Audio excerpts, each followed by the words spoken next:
언제 마가복음을 오늘부터 이전에 가장 가까운 때 하셨습니까? 성경 공부를? 기억이 잘 안 나죠? 진짜 오랜만에 하는 것 같아요. 오랜만에.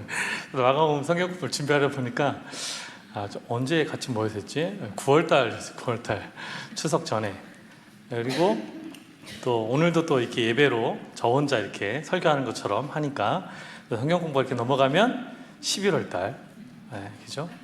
11월달 하면 11월달도 또 우리 수능 기도회 때는 또 같이 모여서 기도에 힘을 쏟아야 되니까 그러고 보니까 몇 번 안 남았더라고요. 마가복음이 어떻게 시작하면서 지금까지 왔는지 좀 기억하십니까? 마가복음은 하나님의 아들 예수 그리스도의 복음의 시작이라 이렇게 선포하면서 마가복음은 그 복음서를 써내려가고 있습니다. 그렇게 복음의 시작, 예수가 곧 복음이다 라는 거죠. 그래서 그분이 오셔서 어떤 사역들을 하셨는지, 그렇게 가는 곳마다 하나님 나라를 선포하시고, 그리고 병든 자들을 고치시고, 그리고 힘들고 어려운 이웃들을 또 그들의 필요를 채워주시고, 그리고 그것만이 아니라 귀신 들린 자의 귀신을 몰아내시고 사람들을 온전케 하시는 일들을 하셨습니다. 그렇게 예수님께서 가는 곳마다 기사와 이적과 이전에는 듣지 못했던 놀라운 가르침들을 또 배울 수 있었기 때문에 많은 사람들이 예수님께 늘 몰려왔던 것이었죠. 그렇게 예수님께서는 가는 곳마다 자신에게 몰려드는 많은 사람들과 함께 그 사역들을 이루어 가셨기 때문에 또 예수님은 지난 시간에 우리가 배웠던 것처럼 12명의 제자도 따로 특별히 구별하여 세우시는 일들도 하셨습니다. 정말 분주한 삶을 사셨던 예수님이 아니라 할 수 없는 것이죠. 그렇게 예수님에게 많은 사람들이 찾아왔는데 오늘 본문을 보면 두 부류의 사람이 또 찾아오는 것을 볼 수 있습니다. 하나는 예수님의 친족들이고 다른 하나는 저 먼 예루살렘으로부터 내려온 서기관들이라 하는 사람들이었습니다. 우리가 무슨 일을 할 때 어떤 한 분야에서 큰 성공을 거두려 할 때 먼저는 그 자신을 알아줄 수 있는 사람들에게 자신이 한 것을 인정받으려 하지 않겠습니까? 제가 청년부에서 우리 청년들을 바라보니까 카이스트에서 이제 졸업을 하기 위해서 열심히 연구하고 논문을 씁니다. 저는 지도 교수님에게 사인만 받으면 끝나는 줄 알았는데 그게 아니고 또 세계 유명한 학술지에 뭐 사이언스지나 뭐 이런 데에 또 그걸 기고를 해가지고 거기에 실려야 또 자신이 앞으로 가고자 하는 진로에 또 좋은 또 길이 열린다 하는 것들을 알 수 있었어요. 정말 자신의 업적이 단순히 주변에만 아니라 그 분야의 세계 최고의 권위자로부터 인정받는 것, 이것을 또 가장 큰 명예로 여기고 또 그렇게 기쁨으로 여겼다 하는 것을 볼 수 있었습니다. 그리고 또 무엇이 있겠습니까?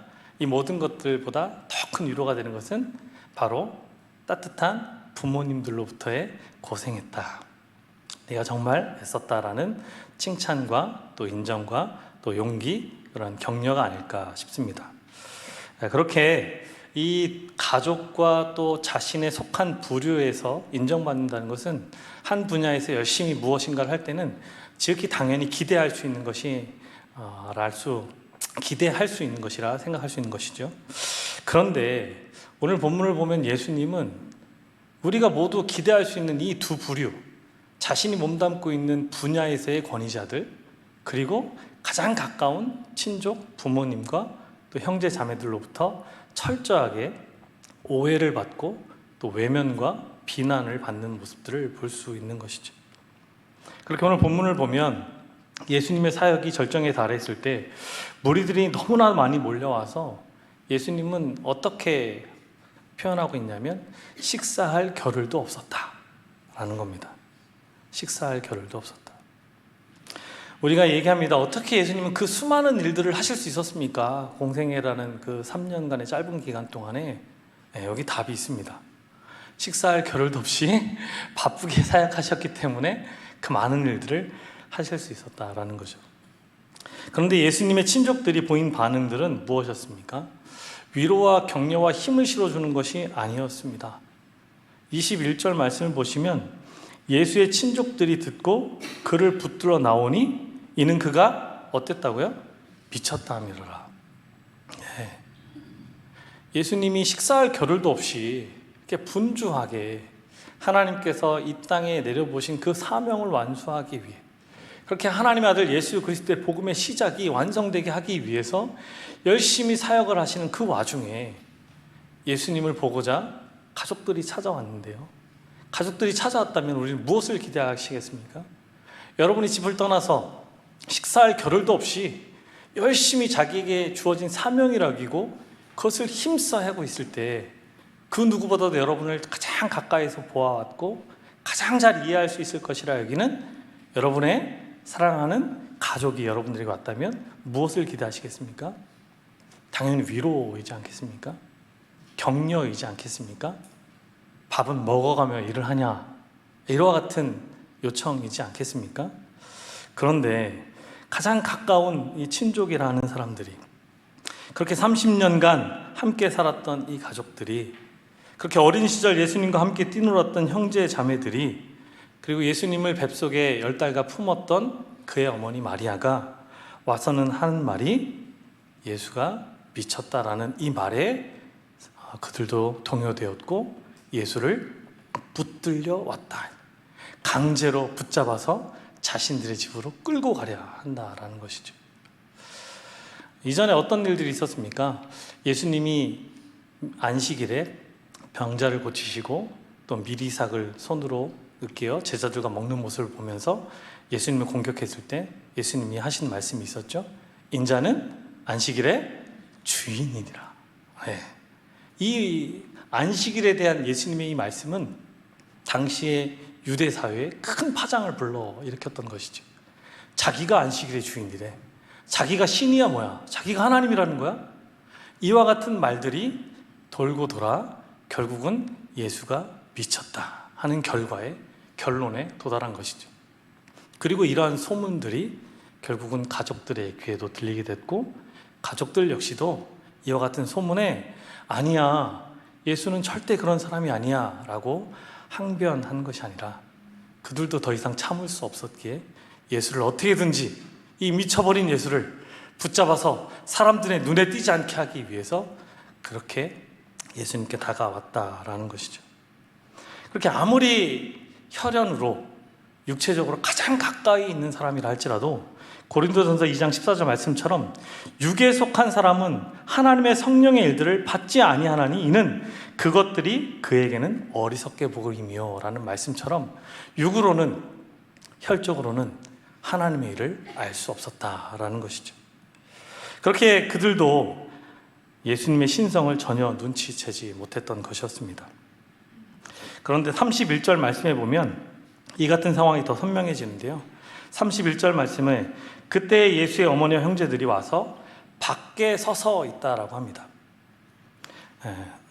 마가복음은 이것을 단순히 물리적인 위치만으로 보는 것이 아니고요, 명확하게 이 밖과 안을 구별함을 통해서 예수의 가족들은 끝까지 안으로 들어오지 않습니다. 계속해서 밖에 머물면서 예수님에게 자신들이 왔다는 소식을 사람을 통해 알리고요, 결국은 끝까지 밖에 머물러 있는 것으로 오늘 본문은 끝을 냅니다. 그렇게 물리적으로 밖에 있을 뿐만 아니라 영적으로도 예수님과 밖에 있는 자가 되어 있는 모습을 의도적으로 드러냈다 볼 수 있는 것이죠. 그러기에 저와 여러분에게도 물어야 할 것입니다. 오늘 우리는 예수님을 여러분의 신앙의 연수로 깊이 알았다, 오래 알았다, 많이 알았다라고 할 수 있을 것입니다. 마치 예수님의 가족들처럼 말이죠. 하지만 우리는 예수님의 사역 현장에, 예수님이 하시는 그곳에 안에 함께 거하는 자로 그렇게 존재하고 있는 것인지, 아니면 예수님의 사역과 예수님의 하시는 그 모든 일에 예수의 가족들처럼 밖에서 그저 머물고 있는 그런 존재로 있는지 말이죠. 다시 한번 본문 말씀을 통해 우리가 서 있는 곳이 예수님 그분의 사역과 그 교회 밖이 아니라 영적으로 그분의 안으로 거하시는 저와 여러분이 되기를 사모했으면 좋겠습니다. 예수님을 찾아온 사람들은 가족뿐만이 아니었죠. 22절 말씀해 보니 예루살렘에서 내려온 서기관들이 있었습니다. 네, 예수님이 하셨던 일들이 이제 유대 종교의 중심이라 할 수 있는 예루살렘에게까지 소문이 도달한 것이죠. 그리고 예수님이 하셨던 일들에 대한 종교 지도자들이 과연 그가 정말 그러한가? 우리가 직접 두 눈으로 보고 확인해 보자라고 어찌 보면 감찰단처럼 사찰단처럼 서기관들을 갈릴리 지역으로 파견 보낸 겁니다. 그렇게 예루살렘에서 서기관들이 왔습니다.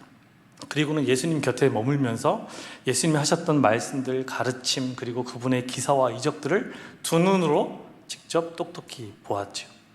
그러면 어떻게 해야 했겠습니까? 인정해야죠. 부정할 수 없지 않겠습니까? 예수님이 하셨던 병자를 고치셨던 사역들, 그리고 귀신을 쫓아내셨던 그러한 놀라운 이적들, 그리고 그분의 율법을 새로운 시각에서 정말 하나님의 뜻에 합당한 가르침들을 주셨던 것들, 그들이 보고 들었을 것입니다. 그렇다면 그들은 어찌 해야겠습니까? 예루살렘에 정말 예수는 우리가 들었던 대로 정말 하나님의 뜻을 온전히 선포하는 자다.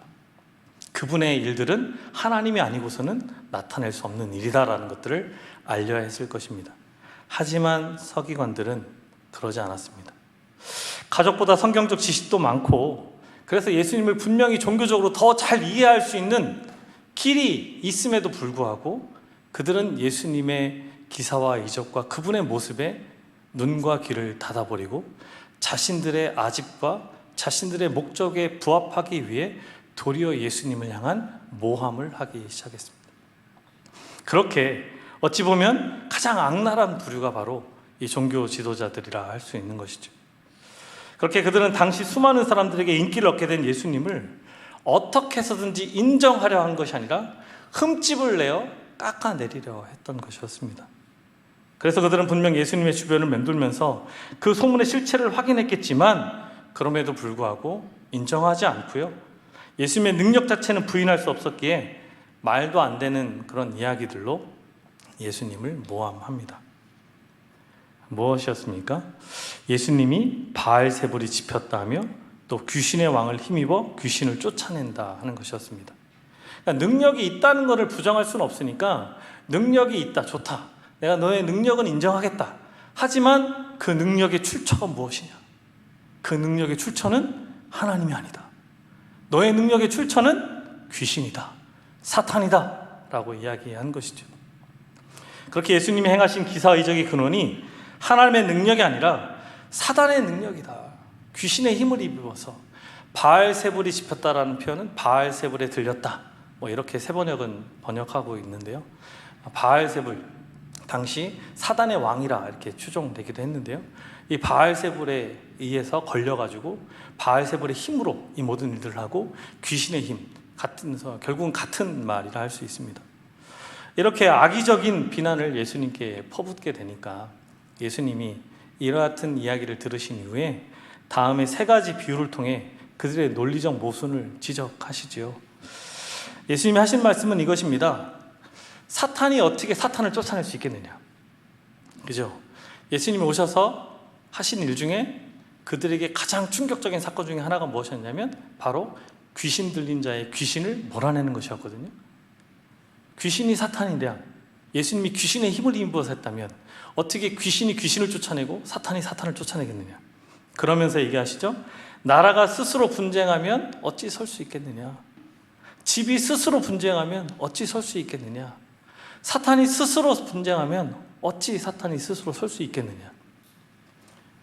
정말 예수님의 이 같은 이야기를 들었을 때 그들도 뒤통수를 한 대 맞았을 것입니다. 자기들이 그냥 화에 분에 못 이겨서 어떻게든지 예수님의 흠집을 내기 위해서 이야기는 했지만 막상 예수님의 이야기를 듣고 보니까 너무나 맞는 말이거든요. 그러니 그들은 꿀먹은 벙어리가 될 수밖에 없었던 것이죠. 그렇게 스스로 분쟁하면 설 수 없다는 이 말이 당시 예수님을 비난했던 그들에게 뿐만 아니라 어찌 보면 오늘 저와 여러분에게도 해당되는 것 같지 않습니까? 하나님의 교회가 스스로 자신들을 분쟁하고 있다 한다면 어찌 제대로 설 수 있겠습니까? 우리가 교회를 열심히 세우고자 서로 하나 되어서 힘써 예배하고 또 여러 모습으로 봉사하며 섬기는데 어찌 그 속에서 서로 분쟁하여 다투고 싸운다면 교회가 스스로 설 수 있겠습니까? 우리의 열심도 우리의 하나님의 교회를 향한 사랑함도 좋겠지만 그 속에서의 분쟁이 있다면 그것은 오늘 본문에서 다시금 저와 여러분에게 돌려주는 그와 같은 말이 될 수도 있다는 것들을 다시 한번 마음속에 새기시면서 우리의 섬김의 모습, 우리의 예배의 모습, 우리의 신앙생활의 모습도 돌이켜볼 수 있는 은혜가 있었으면 좋겠습니다. 그러면서 예수님은 27절 말씀에 사람이 먼저 강한 자를 결박하지 않고는 그 강한 자의 집에 들어가 세간을 강탈하지 못한다 하셨습니다. 이게 무슨 말일까요? 사람이 먼저 강한 자를 결박하지 않고는 그 강한 자의 집에 들어가 세간을 강탈하지 못한다. 여기서 강한 자는 누구이겠습니까? 네, 사탄입니다. 이걸 그 강한 자의 집에 세간은 무엇이겠습니까? 사단이 구속하고 있는 휘어잡은 영혼들입니다. 그렇기 때문에 예수님이 말씀하신 것은 내가 만약에 사탄이 되었다면 사탄이 어떻게 이 강한 자의 집에 들어가 세간을 강탈하겠느냐? 사단이 아니라 그보다 더 강한 자의 능력과 권위를 가지고 사단에게 와서 그를 결박하고 그 사단의 굴레 아래 구속되어 있는 빼앗긴 영혼들을 강탈해야만 할 수 있는 일이다라는 것을 말씀하신 것이죠. 그렇게 예수님은 더 강한 자로 이 땅에 오셔서 이 땅에 강한 자로 서 있는 사탄에 굴복하게 하시고 그 사단의 굴레 아래 구속당해 있는 수많은 영혼들, 여기서는 세간이라 표현한 것들을 내가 다시 빼앗아 강탈하여 나의 생명 안에 두기 위해 오셨다라고 말씀하셨던 것입니다. 그렇게 바로 예수님께서 이 땅에 오셔서 하셨던 십자가의 구속사역의 결과인 것이죠. 그렇게 예수님은 십자가에서 도리어 승리를 선포하심으로 그동안 사단의 굴레 아래 죽어가고 있던 수많은 영혼들에게 예수 그리스도의 보혈의 능력 아래 다시금 영원한 생명을 회복할 수 있는 길들을 열어주시고 사단의 그 아래 있던 영혼들을 하나님 나라로 옮기는 일들을 감당하셨던 것이었습니다. 그러면서 29절에 말씀하시기를 그와 같은 일들로 예수님의 사역을 비방하고 또 중상모략하는 그들을 향해 말씀하시기를 누구든지 성령을 모독하는 자는 영원히 사하심을 얻지 못하는 영원한 죄가 되느니라 말씀하셨습니다. 성령은 죄를 깨닫게 하시고 예수님을 증거하시는 분이십니다. 그러기에 이 같은 성령의 사역을 귀신의 일이라 말하였다 한다면 다시 말해 선을 악이라며 세상을 어지럽히고 유일한 구원의 길을 차단하는 일이 되는 것이기 때문에 어떻게 그 죄가 용서받을 수 있는 일이 되겠느냐 하시는 것이죠. 그렇게 우리가 이 땅에서 하나님께 행했던 여러 많은 죄악들과 잘못된 일들이 있겠지만 그것은 오늘 본문에 의하면 하나님 앞에 용서받지 못할 일은 없다라는 것을 알 수 있습니다. 하지만 단 하나, 성령의 일들을 망각하고 그것을 모독하는 것, 이것은 영원히 사하심을 받지 못하는 영원한 죄가 된다. 왜? 사람의 영혼의 구원의 길을 막는 것이기 되기 때문이다 라는 것이었습니다. 그렇게 겸손의 왕으로 오신 예수님을 우리가 마음속에 잘 새기면서 예수님도 늘 겸손하여 늘 하나님 앞에 묻고 그분의 뜻 가운데 서기를 원하셨는데 우리 역시도 또 교만하여 이와 같은 구원의 길을 막는 일에 서지 않고 늘 겸손하여 구원의 길에 쓰임받는 저와 여러분이 되었으면 좋겠습니다. 31절과 32절 말씀을 보면 이렇게 이야기하고 있는 예수님께 한 사람이 다가와서 이야기합니다. 예수의 어머니와 형제들이 밖에 와서 예수님을 찾는다고 사람을 불러서 말이지요. 그렇게 예수님의 가족들은 예수님께 왔지만 여전히 밖에 머물러 있습니다. 그들은 그렇게 예수님께 직접 다가오지 않고 사람을 통해 메시지를 전달하지요. 그렇게 많은 군중들과 섞여 있는 예수님이 낯설어 보일 수도 있을 것 같다 여겨집니다. 예수님의 추종자들이 거기 있으니까 가족들도 섣불리 그 안으로 들어가기가 어려웠겠다 생각도 듭니다. 그리고 또 다른 생각은 내가 예수의 가족이라는 것들을 많은 사람들 앞에서 드러내고 싶지 않을 수도 있겠다라는 생각들도 듭니다. 그렇게 어찌되었던 예수님의 가족들은 자신의 아들이요, 자신의 형이요, 오빠인 예수님께 가까이 가지 못합니다. 그리고 먼 발치에서 여전히 예수님 밖에서 다른 사람을 통해서 우리가 왔다는 소식을 알려달라 이야기합니다. 그렇게 무리가 전합니다. 보소서 당신의 어머니와 동생들과 누이들이 밖에서 찾나이다. 네, 전달 과정을 상상해 보십시오. 많은 사람들이 둘러 앉아 있는 가운데로 이와 같은 이야기들이 퍼져갑니다. 예수님의 가족이 오셨다. 예수님을 찾는데 예수님의 어머니도 있대. 유대 문화 속에서 어머니의 부름은 어명과 같은 것입니다. 무조건 순종해야 하는 것 아니겠습니까? 그런데 예수님의 모습은, 이와 같은 부름의 반응은 사실 많은 사람들을 당혹해 하는 것이죠. 예수님이 뭐라고 하십니까? 누가 내 어머니며 동생이냐? 어머니와 동생들과 형제들이 찾아왔다고 하는데 예수님은 말씀하십니다. 누가 내 어머니며 내 동생이냐? 네, 그렇게 혈연 중심의 유대 사회 속에서 이 같은 예수님의 반문은 많은 사람들을 동요케 했을 것 같습니다. 그렇게 사람들은 숨죽였을 것입니다. 설마 예수님이 어머니를 부인하시나? 형제와 가족들을 모른다고 하시려나? 하지만 34절 주님이 말씀하십니다. 둘러 앉은 자들을 보시며 이르시되, 예수님 밖에 있었던 가족이 아니라 예수님과 함께 앉아 둘러 있던 자들을 예수님이 보시면서 말씀하시는 것이죠. 거기에 누가 있었습니까? 세리 마태가 있었습니다. 당시에 매국노로 그렇게 더러운 자로 취급받던 세리 마태가 있었고요. 거친 어부 베드로가 있었습니다.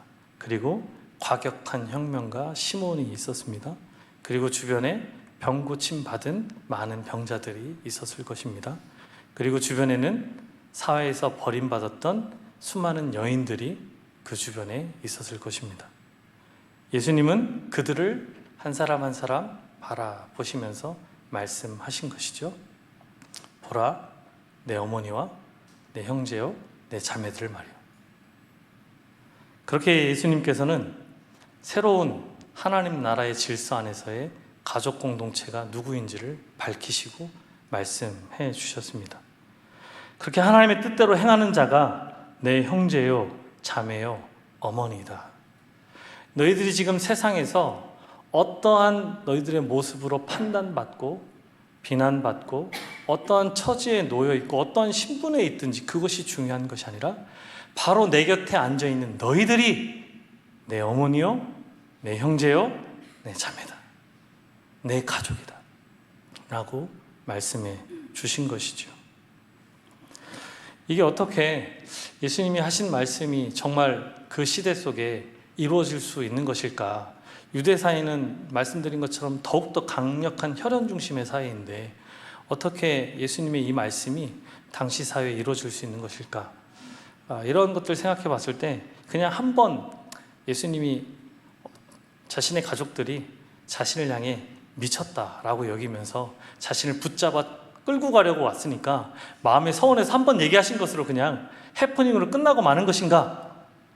과연 정말 하나님의 뜻대로 행하는 자가 우리의 참다운 가족 공동체로 정말 가족처럼 여겨지는 사회와 문화를 형성할 수 있는 것일까? 의구심이 들 수 있죠. 하지만 사도행전 2장 44절과 45절 말씀을 보면 예수님의 이 말씀은 그냥 한 번의 해프닝이 아니라는 것을 명확히 알 수 있습니다. 예수님이 하신 말씀 그대로 예수님이 부활하여 승천하신 이후에 남겨진 자들이 그렇게 하나님의 뜻대로 행하는 자가 내 어머니요, 내 형제요, 내 자매라는 말씀을, 내 가족이라는 말씀을 말 그대로 이루며 살아냈다는 것들을 증언해주고 있지 않습니까? 사도행전 2장 44절과 45절 말씀입니다. 믿는 사람이 다 함께 있어 모든 물건을 서로 통용하고 또 재산과 소유를 팔아 각 사람의 필요를 따라 나누어 주었다. 한 번의 프로그램으로 교회가 이렇게 했다는 것입니까? 아닙니다. 초대교회의 존재의 내용, 근거 자체가 이와 같았다라는 것입니다. 어디에서 정말 자신의 모든 물건을 통용하고 서로의 필요를 채워주는 곳이 어디에 있겠습니까? 세상 NGO 단체도 하지만 이와 같이 온전히 이루는 곳은 아니라 할 수 있습니다. 이와 같은 일들이 정말로 이루어지는 곳은 어디겠습니까? 얼마 전에 제 딸아이가 카톡을 보내왔습니다. 밤 12시 넘어서 이제 집에 들어오니까 늦게 들어오면서 저한테 생각이 나서 카톡을 보냈나 봅니다. 아침에 일어나서 확인을 하고 알았다라고 하고 출근을 하고 잃어버렸죠. 근데 그 내용이 뭐냐면 아빠 이것 좀 사줘 하면서 링크를 보낸 거였어요. 네. 그래서 제가 알았다 사줬다. 근데 이제 언제 오는지 딸은 기다리고 있죠. 네. 택배가 오는데 자기께 계속 없는 거죠. 그래서 이제 저한테 물어보는 거죠. 아빠 그거 언제 온대? 정신이 반짝 들어. 깜빡했다. 아빠 지금 빨리 해줄게. 근데 있잖아요. 돈을 누가 냅니까? 제가 내죠. 자기 돈을 저한테 맡겨놨습니까? 아니죠. 제가 사주는데도 눈치 보면서 혼나면서 미안한 마음을 가득 안고 다음에는 아빠 꼭 기억해서 꼭 사줄게. 바로바로 사줄게. 이게 가족입니다. 자신이 돈을 저한테 준 것도 아니고 맡긴 것도 아닌데도 불구하고 제 돈 내서 제가 사주는데도 눈치 보면서 그 마음이 흡족하게 하기까지 계속해서 애프터 서비스를 해야 하는 그 상황에 이르는 것. 이게 가족 공동체, 가족 아니면 일어날 수 없는 곳 아니겠습니까? 그렇게 모든 사람이 다 함께 있어 모든 물건을 서로 통용하고 또 재산과 소유를 팔아 각 사람의 필요를 따라 나눠주었다. 그들은 정말 가족으로 살았다는 겁니다. 가족처럼이 아닙니다. 가족으로 살았다는 것입니다. 예수님이 십자가상에서 못 박혀 죽으실 때 요한에게 얘기하죠. 보라 내 어머니라 하고 예수 그리스도의 어머니 마리아를 요셉에게 맡깁니다. 그리고 성경은 뭐라고 해요? 요셉이 그 후로 마리아를 자신의 집에서 모시니라. 어머니처럼 어머니로 모셨다라는 겁니다. 이게 그리스도 예수의 복음이 사회에 흘러 들어가서 사람들의 마음을 움직이고 그들이 예수님 중심으로 다시 모였을 때 새롭게 태어난 공동체였습니다. 사람들은 전혀 경험할 수 없었던 이 새로운 공동체를 그들이 눈으로 보고 그리고 때로는 간접적으로 경험하면서 이 공동체에 대한 갈망이 생겼던 것이죠. 이 공동체가 도대체 어떻게 이와 같은 일들을 할 수 있을까? 그 중심으로 들어가 보니 바로 하나님의 아들 예수 그리스도 복음의 시작이라 한 십자가의 복음이 있었던 것이었습니다. 그렇게 예수님이 이와 같은 일들을 하셨고 가르쳐 주셨습니다. 그러면 이제 예수님의 육체적인 혈연이었던 이 가족들 너무나도 안타깝지 않습니까? 예수님 주변에서는 혈족으로는 엮여져 있지 않았지만 그래도 예수님께 가족으로 인정받았던 그들이었는데 정작 가족은 그 밖에 있었으니 말이죠. 성경이 이렇게 끝났다면 좀 아쉬울 텐데 오늘 본문은 그렇게 끝나지만 그러나 또 사도행전에 가보면 그렇지 않죠. 사도행전 1장에 보시면 예수님이 부활 승천하신 후에 남겨진 자들이 예수님 말씀을 따라 다 마음을 같이 오로지 기도에 힘쓰는 장면이 나옵니다. 그러면서 그때 그곳에 참여했던 사람들의 명단이 쭉 나오거든요. 이름들이 쭉 나야 됩니다. 사도행전 1장 14절입니다. 여자들과 예수의 어머니 마리아와 예수의 아우들과 더불어 마음을 같이하여 오로지 기도에 힘쓰더라. 아멘이죠. 예수님이 공생애로 사역하실 때 예수님 주변에 있었던 사람들은 예수님의 가족들이 아니었습니다. 하지만 예수님이 부활 승천하신 이후에 그 예수님의 가족들도 예수님 안으로 들어와 예수가 육체적으로 아들이요, 형이요, 오빠라는 그 사실을 벗어나 예수가 하나님의 아들이라는, 예수가 하나님이라는 사실을 영적인 눈으로 뜨고 보았던 것이었습니다. 그리고는 그들도 이제는 예수 그리스도 안에서 함께 예수를 향해 기도하는 자로 그렇게 변화되었다라는 것이죠. 그렇게 동생 야고보는 요한복음 7장 15절에 보면 그의 형제들도 예수를 믿지 않았다라고 분명히 성경은 기록하고 있거든요. 요한복음 7장 5절에 이는 그 형제들까지도 예수를 믿지 아니함이라 이렇게 기록합니다. 하지만 사도행전 15장 13절에 보면 예수의 동생 야고보가 예루살렘 초대교회에 다 같이 모여서 이루어진 첫 번째 총회라고 할 수 있는 그 사도행전 15장에서 중요한 결정을 이루는 그리스도 교회의 지도자로 등장하는 모습이 나옵니다.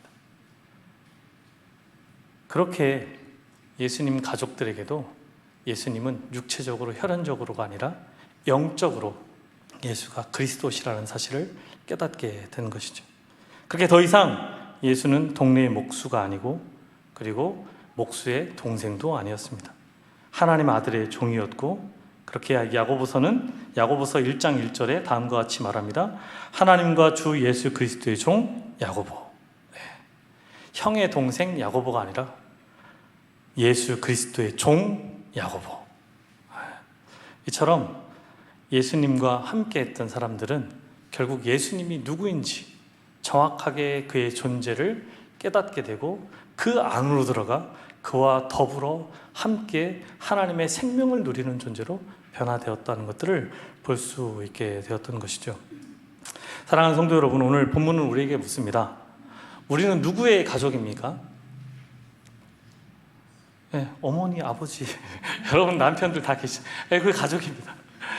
하지만 또 하나 성경이 얘기하고 있는 우리 가족의 정체성이 있습니다. 무엇이죠? 하나님의 일을 행하는 자. 우리가 바로 가족이라 하는 것이죠. 그리고 그 가족은 어때야 한다고요?